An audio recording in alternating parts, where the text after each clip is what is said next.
Nous lisons 11. Lisez du premier verset jusqu'au verset 3 et suivons ça attentivement. Oh, si vous pouviez supporter de ma part un peu de folie, mais vous me supportez, car je suis jaloux de vous d'une jalousie de Dieu, parce que je vous ai fiancé à un seul époux. Vous présentez Christ comme une vierge pure. Toutefois, de même que le serpent séduisit Ève par sa ruse, je crains que vos pensées ne se corrompent et ne se détournent de la simplicité à l'égard de Christ. Oui. Est-ce qu'on peut reprendre? Est-ce qu'on peut reprendre?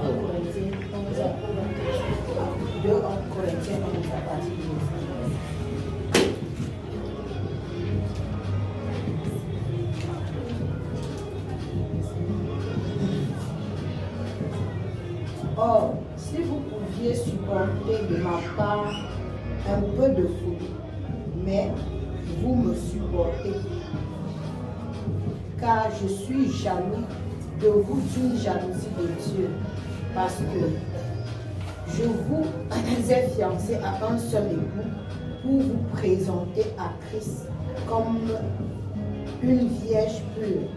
Toutefois, de même que le serpent séduisit Ève par sa ruse, je crains que vos pensées ne se corrompent et ne se détournent de la simplicité à l'égard de Christ. Que chacun de vous prenne cette tranche d'écriture, qu'il s'approprie cette tranche d'écriture. C'est une petite lettre.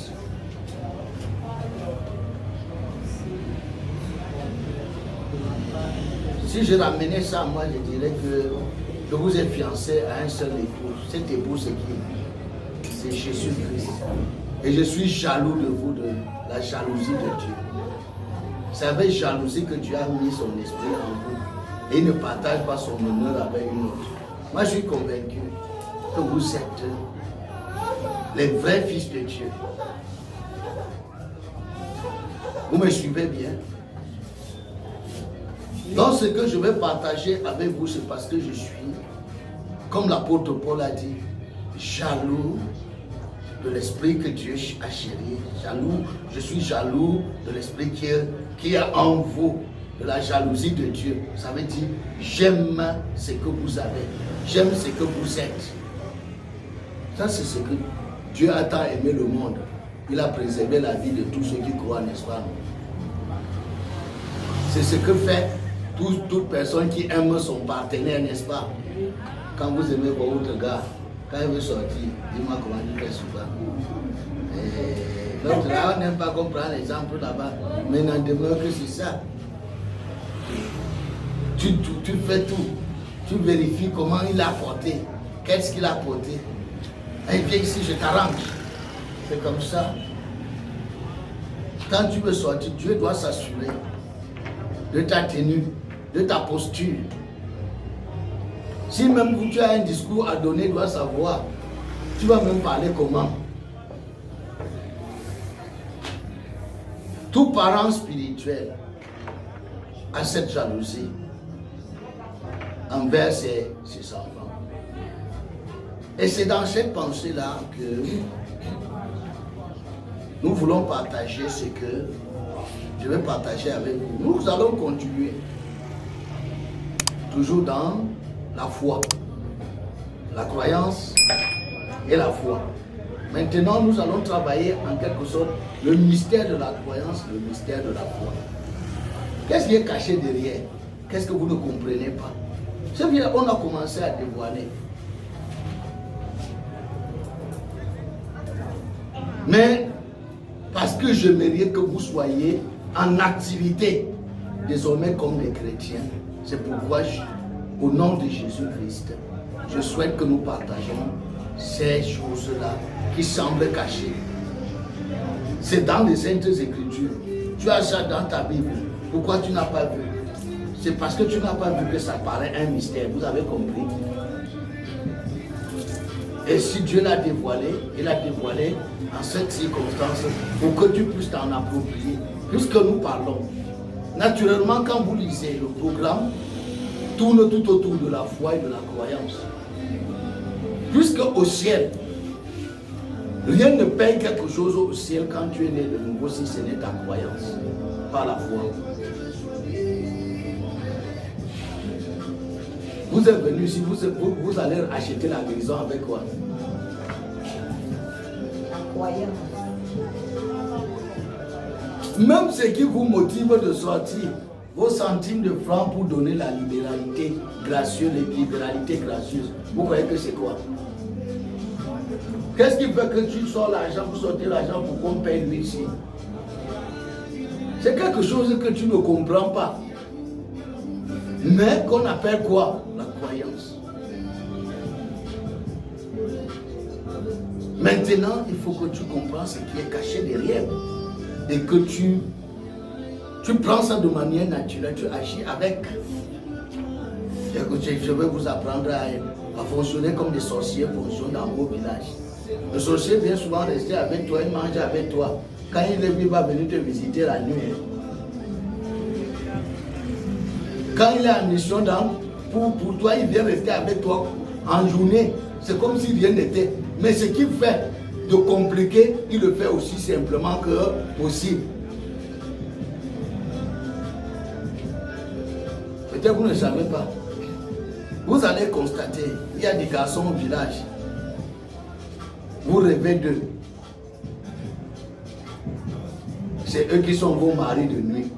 Si vous constatez bien, quand c'est celui-là qui le fait vraiment, en journée, il vient faire la tentative de te draguer et tu es chérie, hein, tu es jolie.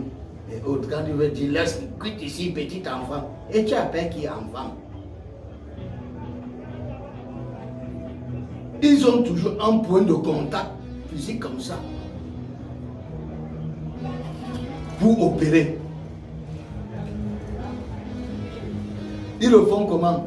Simplement. Simplement. Mais quand c'est Dieu, c'est chez Dieu, vous voulez que je dis que mettez-vous à genoux. Mettez-vous à genoux, faites le tour. Vous mettez, on vous trouve là. Vous êtes mis à genoux, en train de faire le tour comme ça.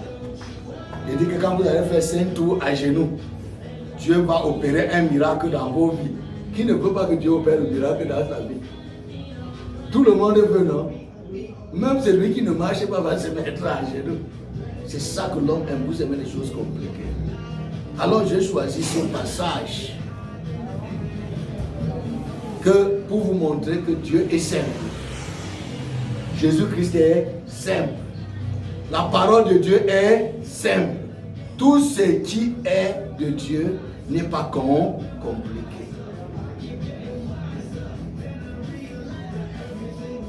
Vous comprenez?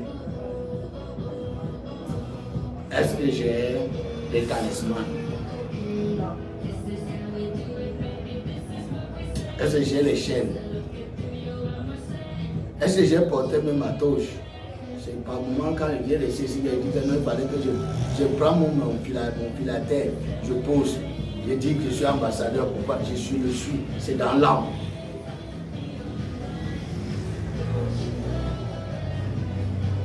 J'ai voulu être naturel comme vous. J'ai voulu qu'on soit tous ensemble comme si on nous causions ensemble.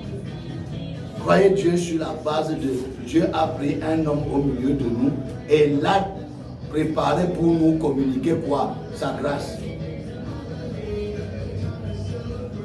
Et agissait avec la parole de Dieu de manière comment? Naturelle.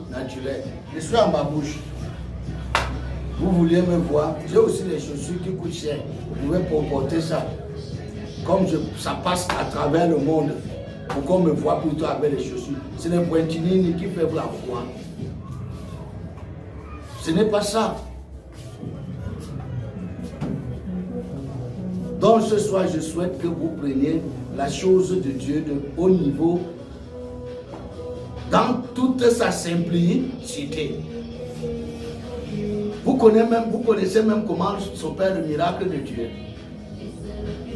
Le miracle de Dieu s'opère dans l'humilité et l'obéissance. C'est dans le bruit. C'est dans l'humilité et l'obéissance. Les grandes choses débarquent dans ta vie, dans le calme. Celui qui est humble fait du bruit. Celui qui est obéissant fait les tapages. Ne le ment pas.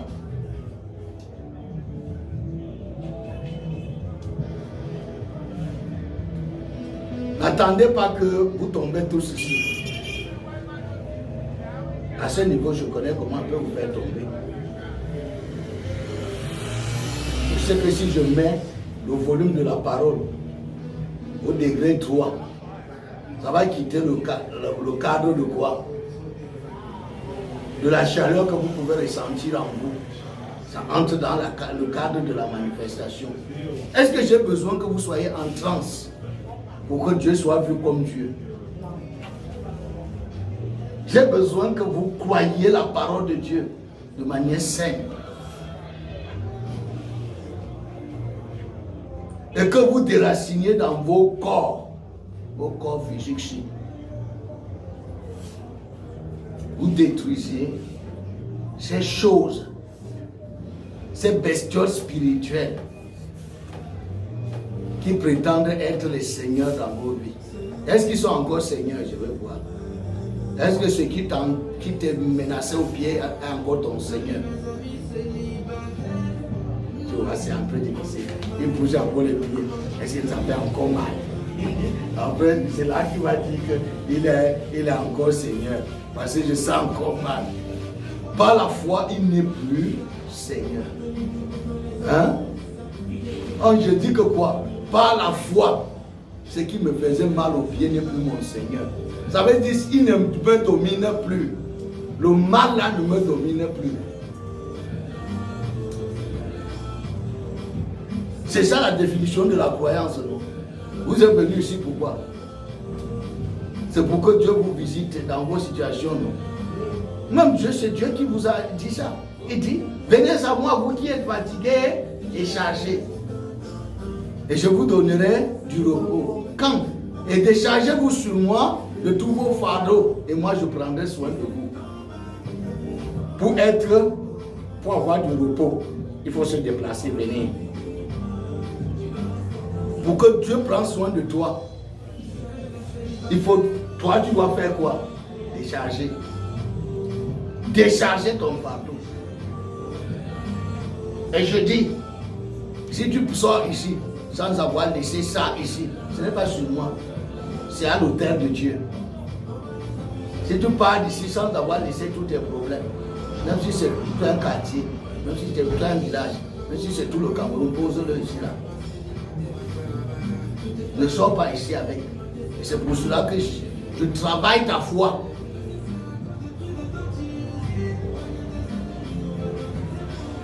Ne soyez pas cette femme ou ces personnes ils sont en train de rentrer du champ.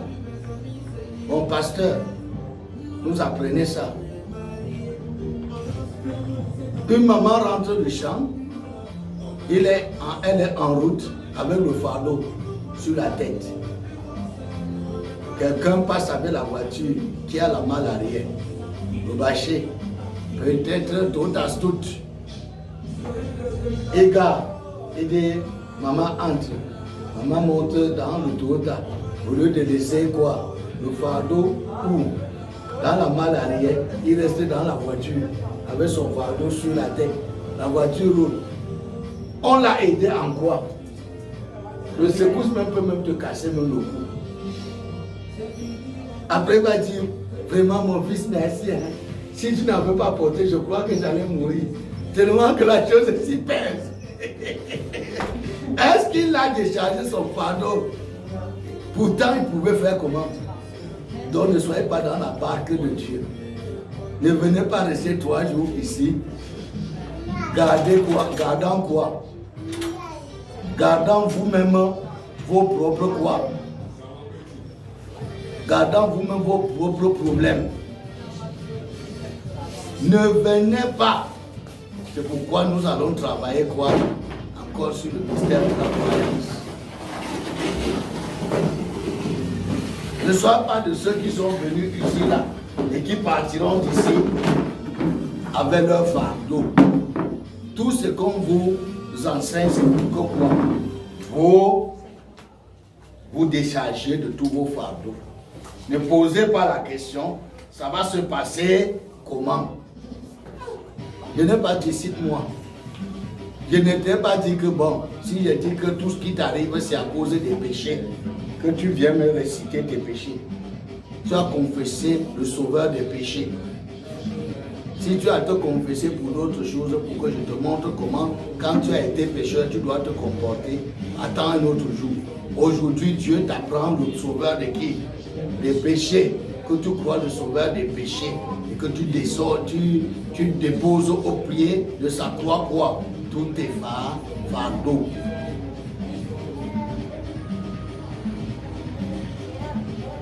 Alors, moi,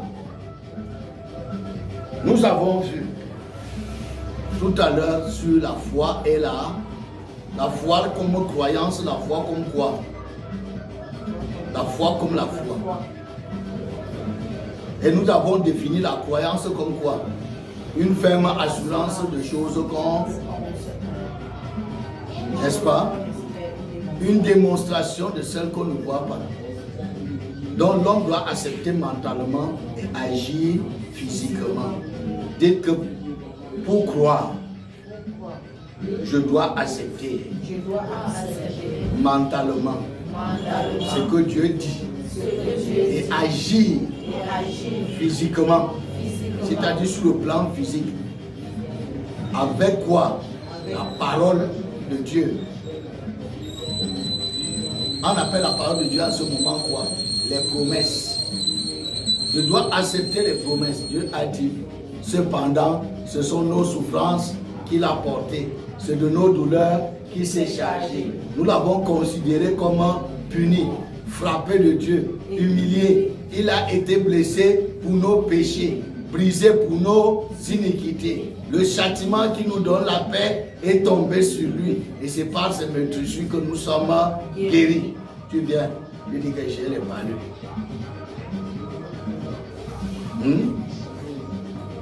Quand tu finis de me dire j'ai le palu, le palu se trouve où? Dans ton corps, non? Qu'est-ce qui a souffert? Le corps de Jésus, oui ou non? Dieu me dit, dis-lui que j'ai ton fardeau de palu là sur quoi? Les accomplissements de Jésus-Christ. La promesse de Dieu dit que quoi? Prends les meurtrissures de Jésus-Christ comme comprimé et déclare la guérison.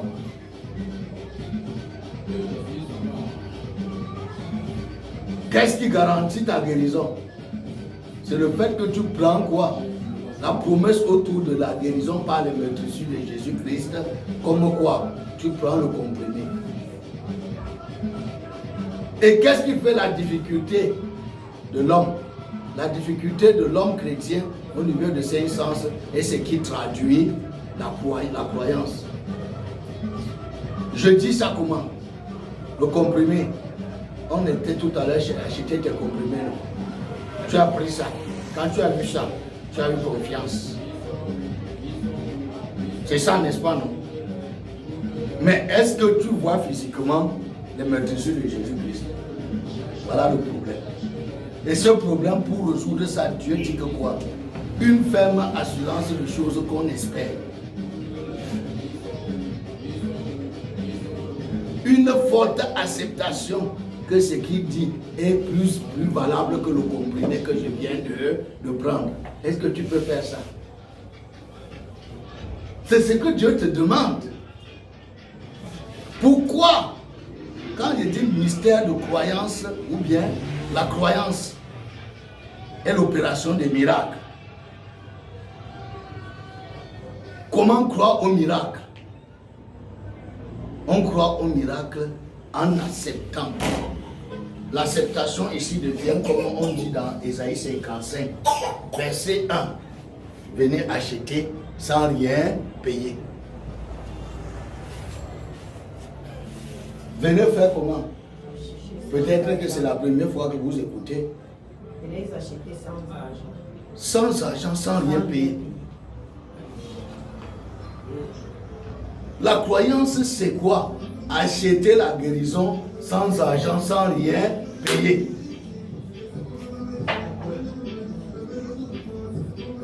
Tu veux croire le miracle? C'est ouvrir ton cœur à cause du message reçu. Accepter la chose comme si la chose, elle était comment? Opérationnelle. On te dit, Ginette, Dieu t'a donné un travail. Je rends grâce à Dieu parce qu'il t'a donné un travail. Même ce travail, c'est toi qui décides combien on va te payer. À cause de ce que Ginette a longtemps traversé, depuis qu'elle est sortie de l'école, on l'a proposé les maigres salaires ici. Elle est partie travailler même comme si elle travaillait le com pour montrer qu'elle connaît. On juge même bien son talent, on sait qu'elle est compétente. Mais on vient, on lui dit qu'elle n'a pas, on n'en a pas besoin d'elle. Quand je vais lui dire ça, elle va dire que est-ce que ça peut être vrai? Non, je dis que selon la structure de ce camp, Dieu montre qu'en sortant d'ici, le fait que tu t'aurais approprié et activé la prospérité à tous égards, ordonne à la création de fonctionner non comme elle fonctionnait hier dans ta vie, mais comme Dieu l'a préparé d'avance pour toi. Ton travail, c'est faire quoi? Accepter que c'est vrai et commencer à te comporter tel que c'est dit. Vous voyez comment le miracle, on attire le miracle. Je ne sais pas si vous comprenez.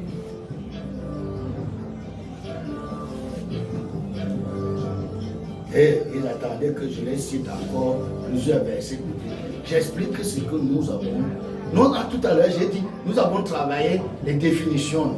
On restait toujours dans les définitions. Parce que si tu comprends bien la définition ou les définitions, si tu maîtrisais bien les synonymes des mots, tu peux mieux fonctionner avec ces mots.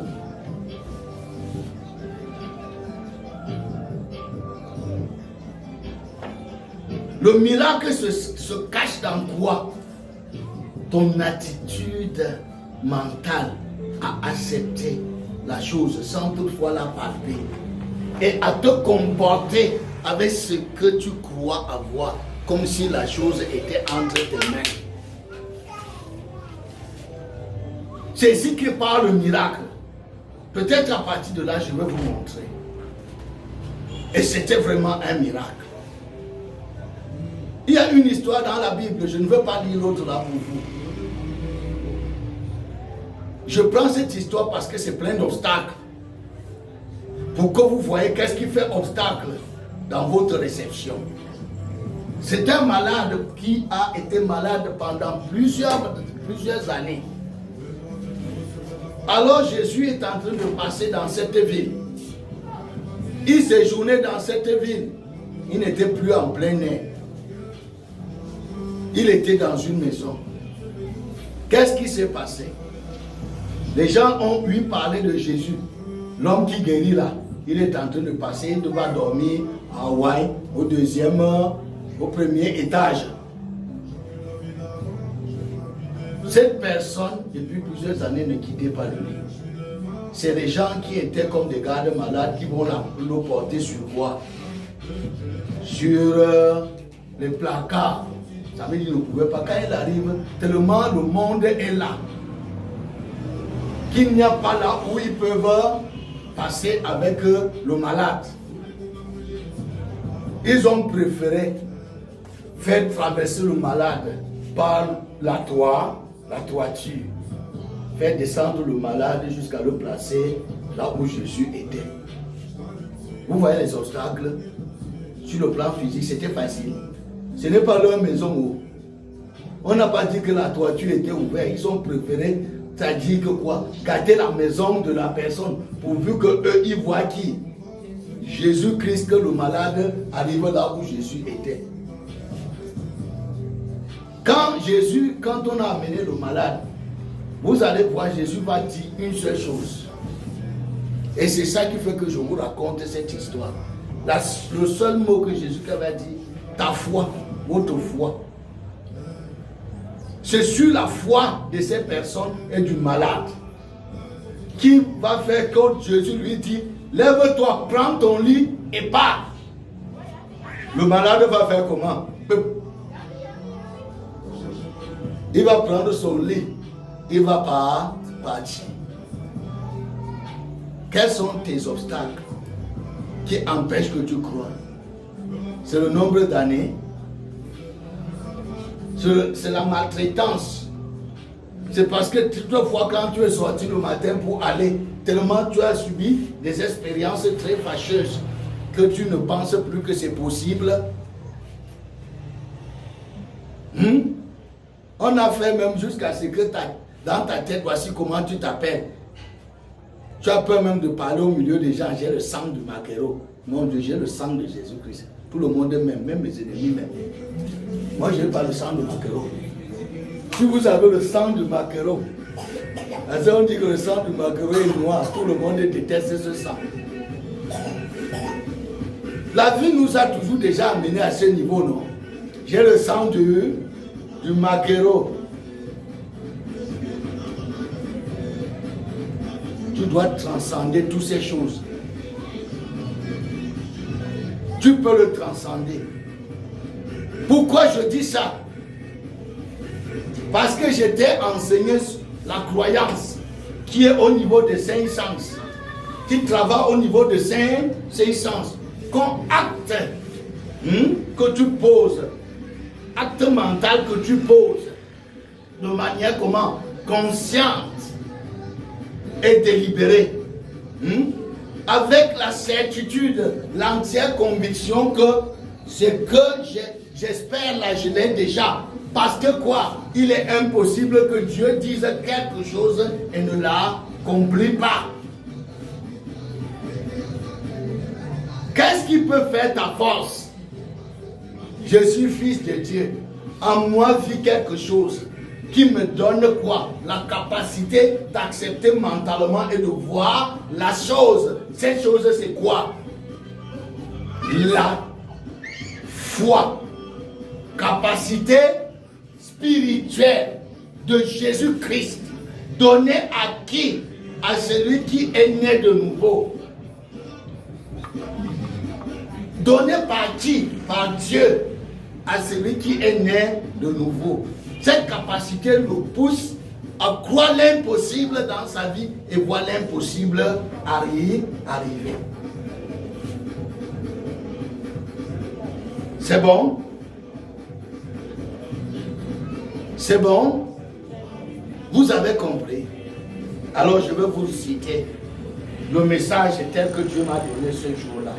Voici, je reçois ce message, croire un miracle, un phénomène. C'était le 6/12/2024. C'est une action résiliente et diligente que le croyant réalise objectivement avec la révélation. La révélation, ça dit la parole appropriée qu'on appelle la vérité. Je l'ai encore appelé, Dieu me montrait ce jour-là que c'est le Réma. Vous voyez ce que je vous ai enseigné, j'ai pris le temps d'expliquer. Le Réma. La parole dite pour la circonstance. Je crois que j'ai parlé de détails. C'est bon. Vous me suivez bien?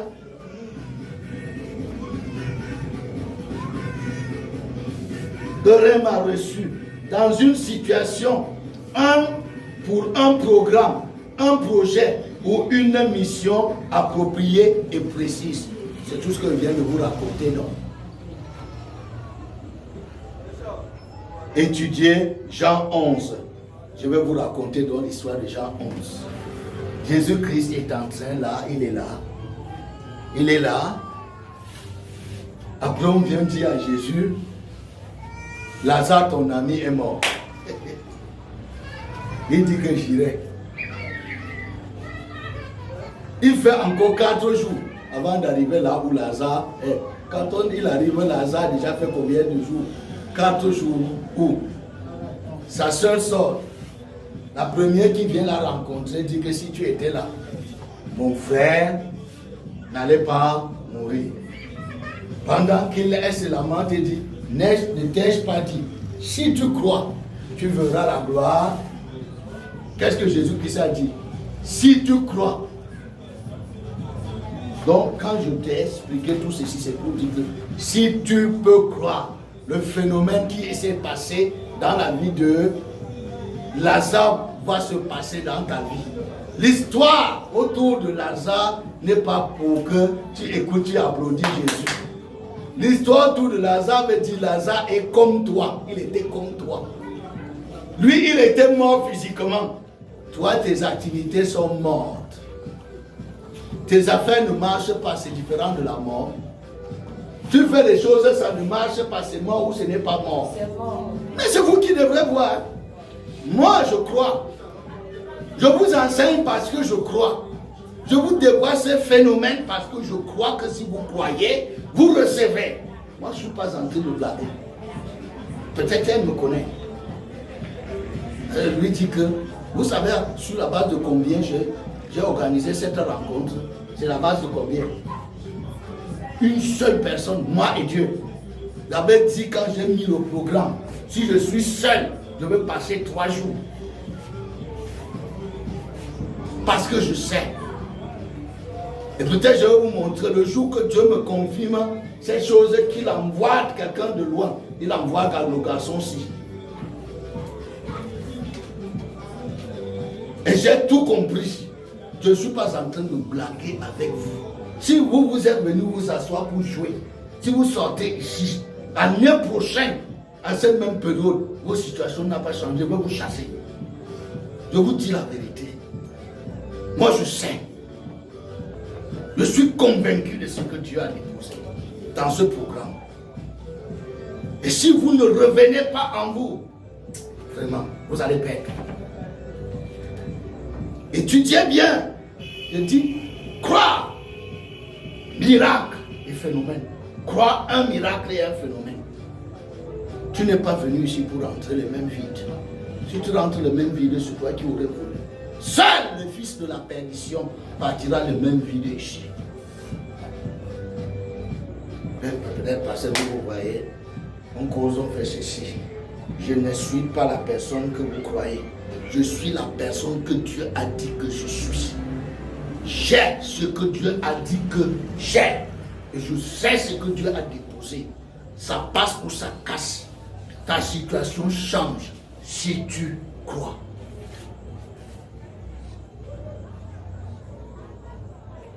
J'ai reçu ça ce jour-ci. Ça fait 2 mois. Nous sommes et demi. Je n'ai pas changé. J'ai renforcé. Le jour que Dieu m'a dit, monsieur, vous êtes des sacerdotes royaux. Vous êtes de la race élue.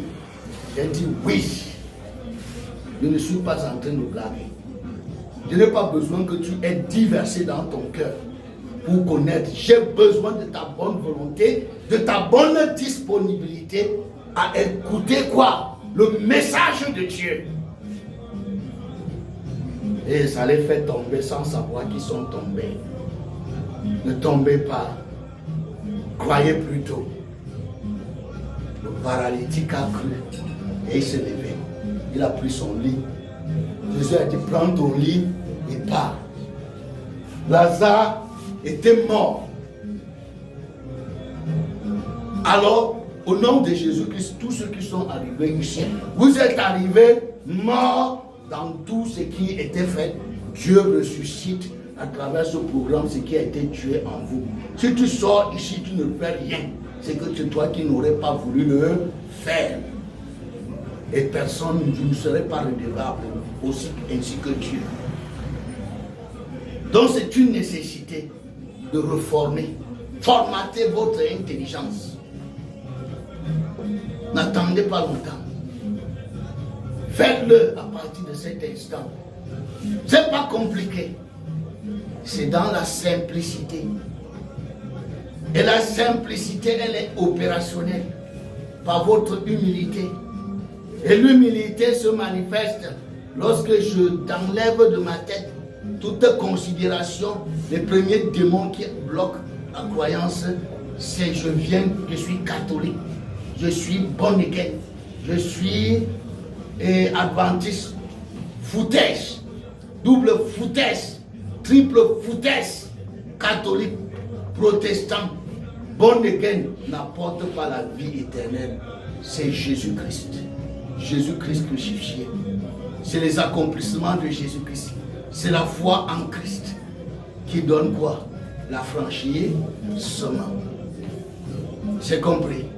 C'est pour cela que 1 Corinthiens 2, Paul a dit, frère, lorsque je suis venu chez vous, ce n'est pas avec une supériorité de langage. Supériorité de langage veut dire que quoi? C'est comme on dit docteur. C'était le diplôme, c'était le doctorat à cette époque-là. Moi, je suis élémentaire. J'ai laissé l'école en 92. Mon diplôme, je ne l'ai même pas pris au ministère de l'Éducation nationale. C'était le CPE. Je n'ai jamais traversé. Donc, supériorité de langage derrière. Je balais. Mais ce que je recherche dans vos vies, dans vos cœurs, c'est quoi? C'est que vous croyez Jésus-Christ. Jésus-Christ crucifié, Fils de Dieu, le Rédempteur. Vous le croyez dans tous les domaines de vos vies. Celui, la parole, qui restructure, qui restaure, qui restitue. Il n'y a pas de choses qui vont se passer ici sans que l'ingrédient Jésus ne soit dedans. Donc si dans ta tête, tu as encore la pensée selon laquelle Jésus-Christ est Dieu, tu vas le prier, enlève ça, jette loin. Mets la pensée de Jésus-Christ, Fils de Dieu, et prie Dieu au nom de Jésus-Christ, qui est qui? Le Fils de Dieu, tu reçois la chose. Crois ce que je t'enseigne au sujet de Jésus-Christ, et tu verras au nom de Jésus-Christ ce que Dieu peut faire pour toi.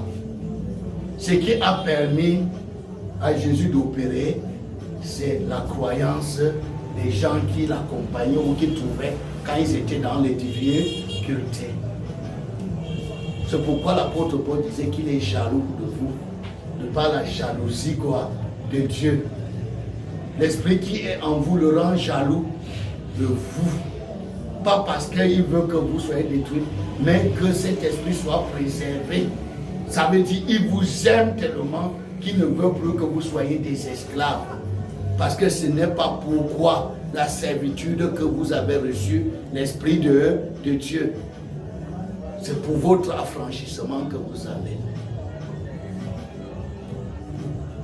Il dit que l'Esprit de Dieu en vous est l'esprit de foi. C'est la foi. Et la foi ici, le mystère. La foi est le mystère de la vie chrétienne. On dit la foi, support inéluctable, nécessaire de croyance chrétienne. La foi, c'est quelque chose que tu ne peux pas t'en passer d'elle. Dans la quête de la manifestation de la promesse de Dieu dans ta vie. Nous croyons aujourd'hui par la foi. Nous qui sommes de la grâce, nous croyons par quoi? Par la foi ou dans la foi.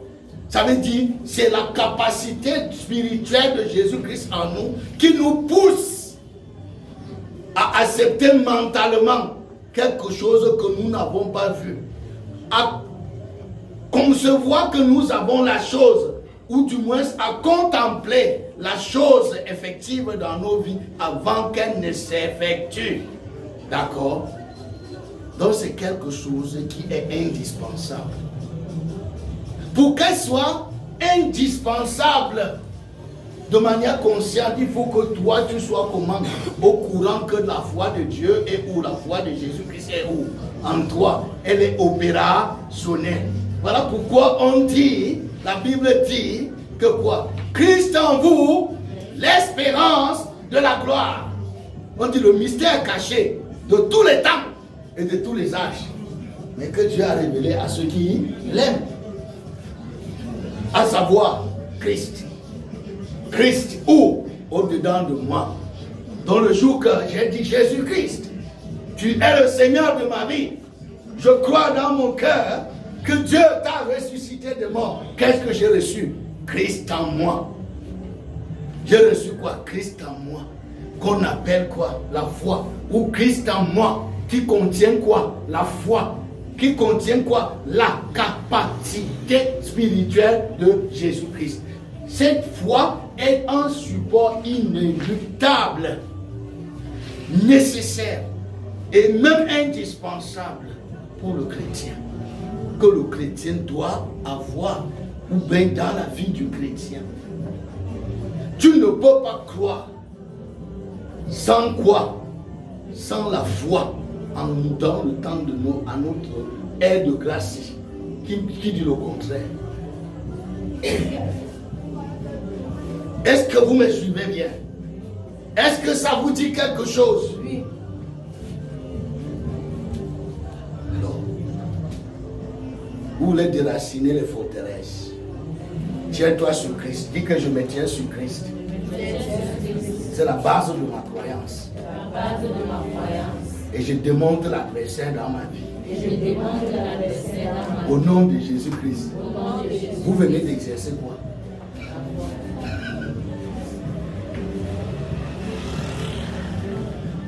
C'est ça qui veut dire avancer, ayant le regard sur Jésus-Christ, qui est le consommateur de notre foi. C'est simple, n'est-ce pas, non? Ah, je crois que ça se comprend maintenant. Est-ce que vous avez mis tous vos problèmes dans la malle arrière de Jésus? Vous êtes sûr?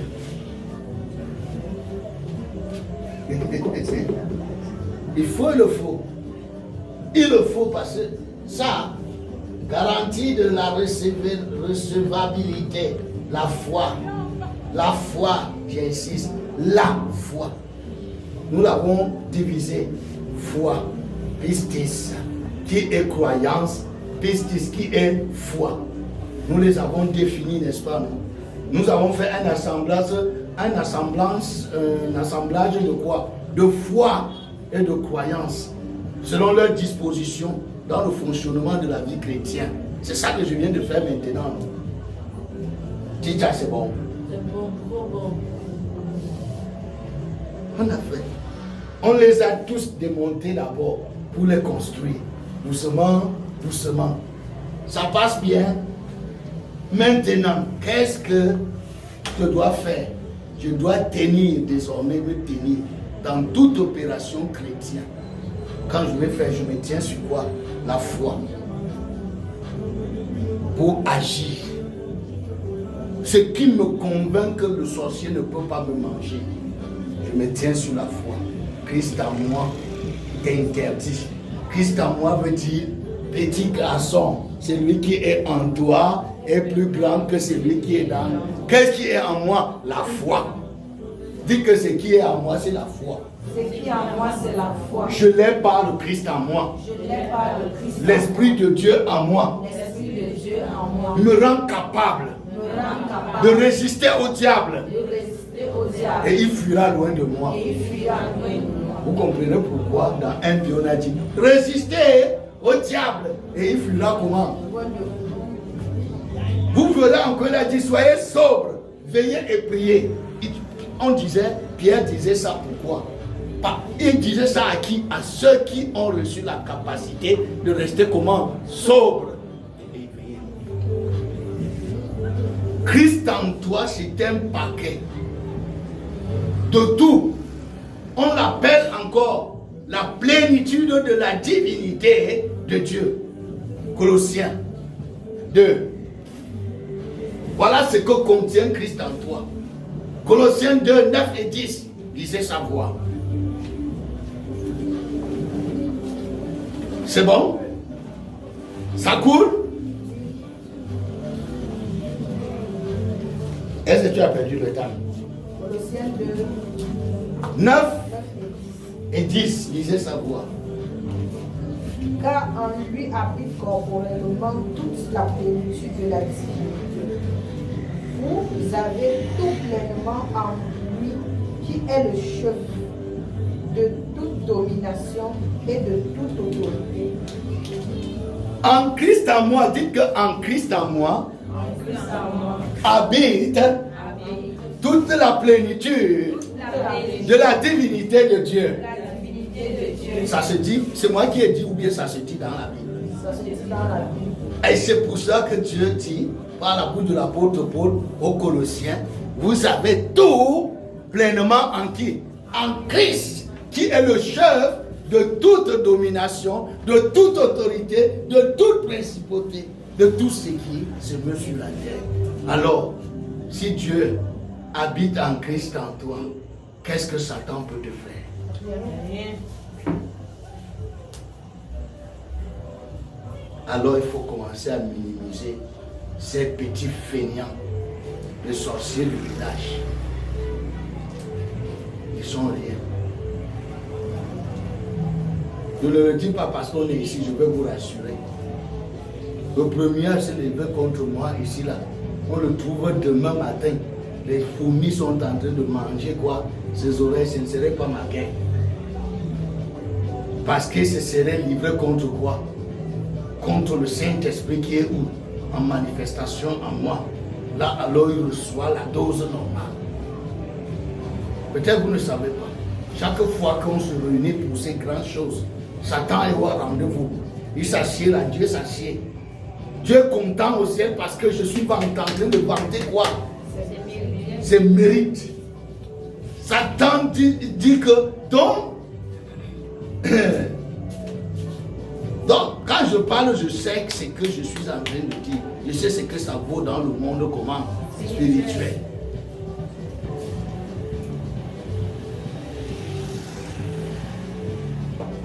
Est-ce que tu peux changer ta manière de voir? Est-ce que tu peux changer ton image, l'image que tu as de toi? J'ai la poisse. Non, dites que je suis béni. Je suis béni. De toutes sortes de bénédictions spirituelles. Je manifeste la bénédiction. Je manifeste la bénédiction. Au nom de Jésus-Christ. Au nom de Jésus-Christ. Qu'est-ce que ça te dit au-dedans de toi? Ça se comprend, n'est-ce pas? Amen. Tu as marqué mal au bien. C'est la grâce de Dieu. Alors je vous dis, la définition c'est sur le mystère de la vie chrétienne, la foi, le mystère de la vie chrétienne. J'ai pris Galates 3, 22 à 27. Éphésiens 2, 8 et 9. Donc lisons progressivement. C'était venu comme ça. La foi, le mystère de la vie chrétienne. Lisons ce texte, vous verrez si ce n'est pas le mystère. Galates 3, 23, 27. Lisez, 22 à 27.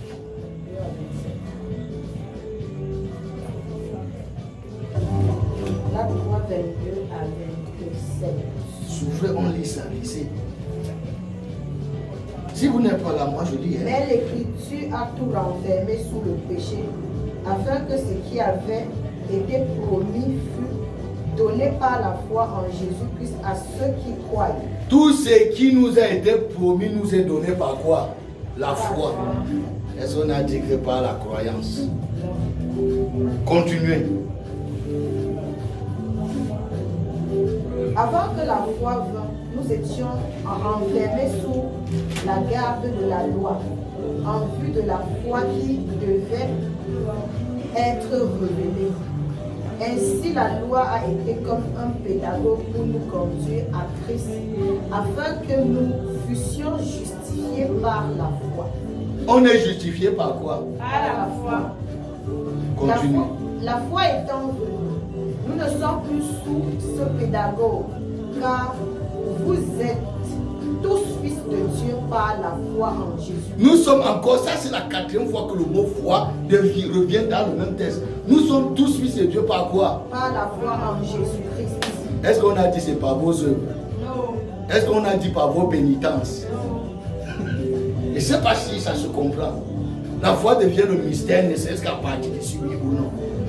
Ça veut dire si tu veux cerner la vie chrétienne, dans son ensemble, il faut cerner ce que c'est que quoi? La foi. Vous comprenez là où se trouve le mystère? C'est bon? C'est bon. Lisez. Continuons. Vous tous qui avez été baptisés en Christ, vous avez revêtu Christ. Vous avez revêtu qui? Christ. Christ. Étant baptisé, quand j'ai reçu l'Esprit de Dieu, Dieu dit que j'ai revêtu qui? Christ. Colossiens 1, verset 27, Christ en vous est clair, non? Vous savez pourquoi Christ étant en vous fait que Dieu soit en Christ en vous? Vous connaissez ça? Non. Dans Jean 14, il dit, je suis dans le Père et le Père est où? En moi. Dans 2 Corinthiens 5, 17, il va dire, Dieu était en Christ. 18, 19, Dieu était en Christ, réconciliant qui? Le monde avec lui-même, en n'imputant point aux hommes leurs offenses. Vous pouvez continuer. Si Christ donc habite en toi, qui habite en toi? Dieu habite en Christ en toi. Applaudissez pour vous. Amen. C'est ça. Continue. Il n'y a plus ni juif, ni grec, il n'y a plus ni esclave, ni libre, il n'y a plus ni homme, ni femme, car tous vous êtes un en Jésus-Christ. Et si vous êtes en Christ, vous êtes donc la postérité d'Abraham, héritier selon la promesse. C'est moi qui ai écrit. Dis que je suis la postérité d'Abraham. Je suis la postérité d'Abraham. Ça veut dire que vous avez la bénédiction d'Abraham en manifestation dans vos vies si vous croyez. Si Dieu a dit tout lieu où fout la plante de vos pieds, je vous le donne pour héritage. Désormais, tout lieu où fout la plante de mes pieds, je l'ai en héritage, oui ou non? Dieu a-t-il changé? Non. Jésus-Christ qui vit et règne en moi, n'est-il pas le même hier, aujourd'hui et éternellement? Bravo à la foi. Le mystère de la vie chrétienne. Si être postérité d'Abraham, je suis héritier de la promesse de Dieu, quiconque me maudit. Et comment? Maudit. C'est moi qui ai dit. Non. C'est action, réaction. Mais pour que ces choses soient en manifestation, Christian doit être conscient. Qui connais-tu qui tu es? Je suis fils de Dieu. Je suis héritier de Dieu. Je suis co-héritier de Jésus-Christ. J'ai hérité de Dieu. J'ai hérité de Dieu la plénitude de la divinité de qui? De Dieu. Celui qui est à moi est plus grand que celui qui est dans le monde. Je ne suis plus n'importe qui. Je suis un sacerdoce royal. Je suis une race élue. Je suis une nation acquise. Je suis un royaume de sacrificateurs pour annoncer les vertus du ciel. Que Satan se méfie, que ceux qui s'élevaient contre moi comprennent cette réalité. Le monde obéit désormais selon le bienveillant dessein de l'éternel Dieu de gloire pour moi. La restructuration, la restauration et la restitution de mon bien-être n'est plus une faveur que j'ordonne dans ce monde. C'est un droit. Je mérite et je vis. C'est ce que vous aussi vous méritez et vous vivez. C'est pour cela que quelques jours avant que les choses commencent, je dis bienvenue au rétablissement de l'empire de gloire. Le bienveillant dessein de l'éternel Dieu et Dieu de justice dans ta vie, dans ma vie. Et dit un mot, nous sommes en Christ, la cheville ouvrière de notre propre reconstruction. Si on fait un rapport entre rétablissement et reconstruction, sont-ils synonymes, oui ou non? Restructuration, reconstruction, restauration, rétablissement, est-ce que ça ne part pas, dans le même sillage? Dieu est vrai, c'est l'homme qui est menteur, et je crois la vérité de Dieu. La restructuration, la restauration et la restitution de votre bien-être n'est pas une faveur qu'on demande à Satan, c'est quelque chose établi. Si vous le croyez, vous manifestez désormais et pour toujours au nom de Jésus-Christ. C'est le mystère de la foi qui vit et règne où? En vous. Si vous croyez, manifestez au nom de Jésus-Christ. Vous avez compris. Ça se comprend. Alors, prenez Ephésiens 2. On lit. Ephésiens 2, 9, 8, 9, 10. Lisez ce trois versets. 8. Car c'est par la grâce que vous êtes sauvés, par le moyen de la foi. Et cela ne vient pas. Nous sommes sauvés comment? Par le mérite ou bien par la grâce? Par le moyen de la foi. Et cela ne vient pas de vous. C'est un don de Dieu. Oui, la foi est ici comme quoi? Un don de Dieu. Qui émane de la grâce que Dieu fait à ceux qui croient au nom du Seigneur Jésus-Christ. Continue. Ce n'est point par les œuvres, afin que personne ne se glorifie. Car nous sommes son ouvrage, ayant été créés en Jésus-Christ, pour de bonnes œuvres. Nous sommes créés, maintenant, nous sommes créés dans la grâce en qui? En Jésus-Christ. En Jésus-Christ. En Jésus-Christ. Ouais, pourquoi? Quoi que nous fassions en parole ou en œuvre, nous devons faire tout au nom de qui? De Jésus-Christ. Parce qu'en lui, nous avons été créés. À cause de ses accomplissements, à cause de ses réalisations, nous sommes créés en lui. C'est bon ou ce n'est pas bon? Maintenant, c'était le verset 10, n'est-ce pas? Oui, c'est pas. Fini d'abord. Et que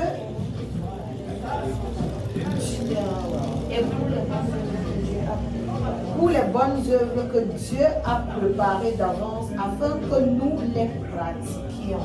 Ah, donc Dieu ne t'a pas donné ça pour rien. C'est pour que tu pratiques quoi? Les mauvaises œuvres? Non, les bonnes.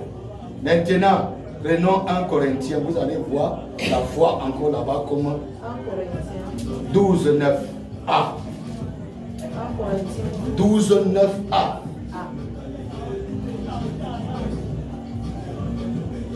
À un autre la foi par le même esprit. La foi étant quoi? La manifestation du don de grâce qui est l'esprit de Dieu. Où? Ça c'est bon ou ce n'est pas bon? Maintenant, prenez Galates 5. Si vous êtes dans Galates 5, verset 5, lisez. Après vous lisez le verset 7. Pour nous, c'est de la foi que nous attendons par l'esprit l'espérance de la justice. Voilà. Nous attendons l'espérance de la justice par quoi? Par la foi. Verset 7. Vous courriez bien, qui vous a arrêté pour vous empêcher d'obéir à la vérité. C'est Philippe 8. Oui. Cette influence ne vient pas de celui qui vous a appelé. Un peu de levain fait lever toute la n'ajoutez rien dans cela. Continuez. Un peu de levain, ça veut dire si vous allez vous ajouter des levures comme vous aimez faire, pour faire lever la pâte. J'ai cette confiance en vous, dans le Seigneur, que vous ne penserez pas autrement. Mais celui qui vous a troublé, quel qu'il soit, en portera la peine. Pour moi, frère, si je pêche encore, la circoncision Non, prends le verset 22 et 23. 22, 23. Mais le fruit de l'esprit, c'est l'amour, Oui. la joie, Mhm. la paix, Mhm. la patience, Oui. la bonté, Oui. la bénité, Oui. la fidélité. La fidélité ici est vue comme foi. Dans d'autres versions bibliques, on va parler de la foi comme fidélité. C'est La douceur, la douceur. la tempérance. Celui qui produit la fidélité, qui est un fruit de l'esprit, le fait, naturellement ça se comprend. Celui qui a la foi est fidèle. C'est vrai ou c'est faux? J'ai foi en Christian. Non, il ne peut pas faire ça. Ça se traduit encore quoi? Je suis fidèle à Christian. Il ne peut pas faire. Ah, c'est bon? C'est bon. Voilà. Maintenant, alors, c'est résumé ici dit, la foi dont elle est la manifestation du don de grâce de l'éternel Dieu Elohim en nous. Et le témoignage au niveau des cinq sens de la fidélité agissante de Dieu en Christ en nous par sa plus grande gloire. Pour sa plus grande gloire, autant pour moi. Je me répète. Je me répète encore. Voilà la foi. C'est pour ça que j'ai dit elle. Elle, la manifestation du don de grâce de l'éternel Dieu Elohim en nous. Et le témoignage, donc, elle est aussi quoi? Le témoignage au niveau de cinq sens, de la fidélité. Hein? C'est lui qui dit qu'il a foi et fidèle. Cette fidélité agissante. Ce n'est pas ce que vous restez là, sans ne rien faire. La fidélité agissante de Dieu en Christ en nous, pour sa plus grande gloire. Autrement dit, si tu as la foi, c'est comme si tu obligeais Dieu de fonctionner avec toi. Dieu ne sent. Il a dit que quoi? Ça fait jalousie, non? Tu veux faire travailler Dieu et la foi. Tu veux faire travailler Dieu dans sa vie et la foi. C'est un mystère ou ce n'est pas magie? C'est un mystère. Alors, fin de citation, on dit, marchons par l'esprit, marchons par la foi, au nom de Jésus-Christ. Amen. Amen. Marchons par l'esprit, marchons par la foi, au nom de Jésus-Christ. Amen. J'en ai provisoirement terminé. Que Dieu vous bénisse. Qui te comble. Rendez-vous à une certaine heure.